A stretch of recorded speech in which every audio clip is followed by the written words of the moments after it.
So you're thinking about moving to Myrtle Beach, South Carolina, and you're looking to downsize a bit, but you also need a home that has enough space for when your family visits and enough storage options for all of your holiday decorations. You'd like an open concept, modern ranch style home, but you'd like some more traditional features such as a formal dining room and private bedrooms. Then I've got a great home for you today, so let's go ahead and get into it.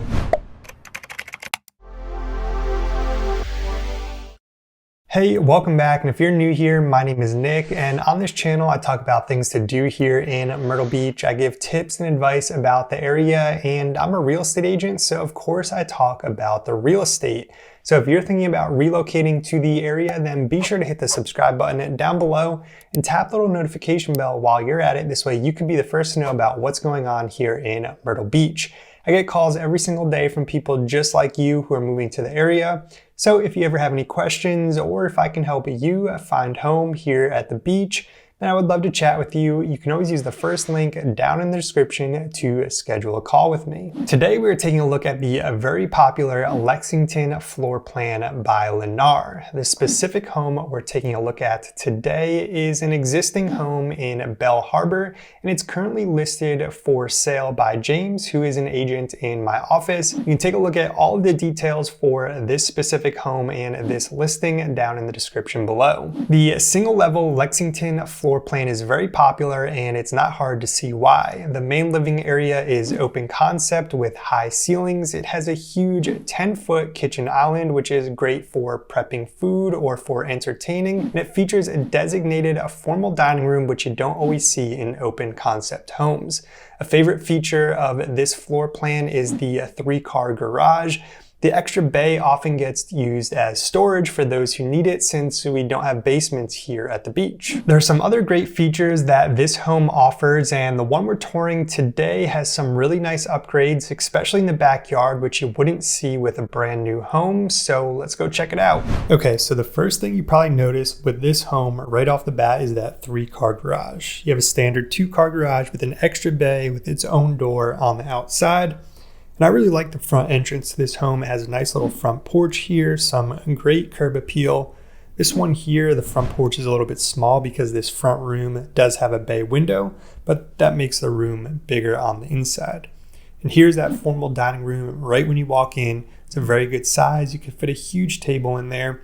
And then you have this front flex room as well. Again, this one has the bay window, so it's a little bit bigger than it would normally be. You have a coat closet right here when you walk in. And then you're greeted with the nice open living space, again, at that 10-foot kitchen island, a very nice size corner pantry. This one also has the gourmet kitchen with the wall-mounted oven and microwave, separate gas range with the stainless steel hood vent. And this one does have a fireplace as well. You have a very nice size breakfast nook back here for when you don't want to use the formal dining. A great size covered porch. This could also be screened in. This one isn't. But as you can see, there's some nice upgrades here to this backyard.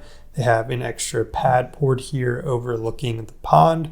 So that's a nice feature with this specific home that you wouldn't get with a brand new one. And as you can see from this angle here, you have the nice high cathedral ceilings, a upgraded fan in this one as well. And again, that fireplace on the opposite side. Now, some people really like this feature of the home, and that is that all of the bedrooms are back down this hallway in the back of the home. I think it gives it a really nice private feel that all of the bedrooms are tucked away from the main living space, especially this primary bedroom here, which is all the way in the back. Now, this primary bedroom also has those high ceilings in there. You can see that it kind of vaults up towards the center. It does have 2 walk-in closets, one right here off of the bedroom, and then one that is tucked away in this bathroom. You got 2 sinks here on the vanity, all tile shower that goes all the way up to the ceilings, and tucked behind that bathroom door, that's your second walk-in closet. Down the hall, you have the rest of your bedrooms, 2 spare bedrooms, and at the end of the hall, you have a pass-through laundry room that gets you into the garage, and a little coat closet right outside of the laundry room here as well. Some people do not like this pass-through feature of the laundry room, but it's a good size. It doesn't feel cramped. And here's that fan favorite 3-car garage, which gives you plenty of space to use it as you need it. You can fit your cars, you can fit storage, and that's going to wrap it up for this one. Now, this particular 3-bedroom, 2-bathroom, 2,150 square foot home is listed on the market for just under $600,000. And again, you can find all the details for this home down in the description below. And if you want more information on this community, Belle Harbor, I have a video all about it on my channel as well. So be sure to go check that one out after this one. Now, you can find this same floor plan throughout various communities along the greater Myrtle Beach area, and depending on the community, the price point is going to range anywhere from about $400,000 up to this $600,000 mark. There are still some communities such as Arcadia and Hidden Pines where they are building new ones. Both those communities I just mentioned are fairly new, so you get some pretty good bang for your buck right now. So if you'd like some more information on those communities, then feel free to reach out. Actually, if you have any questions about the area or the Myrtle Beach real estate market in general, or if you're ready to find your home here at the beach, then I'd love to be the one to help you out. You can always use the first link down in the description to schedule a call with me. I'm looking forward to speaking with you. I want to thank you for watching, and I will see you in the next one.